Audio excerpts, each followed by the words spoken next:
जय जगन्नाथ। केमती अच्छे आपण मैंने आशा कर मैंने भलरे थे। चलतु देखी ना आज मो लंच रे कौन सब अच्छी। आज मो लंच रे अच्छी पखाड़ भात, कदली पिठौ भजा, पोटलर पिठौ भजा, संतुला आउ पोटल आलू भजा, आलू पिठौ भजा।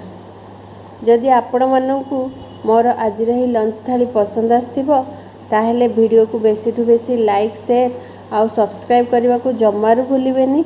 जदि भी वीडियो रे किछि कमी थिबो मते कमेंट करी निश्चय जणाइबे। रहिली पुणी मिसिबी आउ गोटे नुआ वीडियो सहित।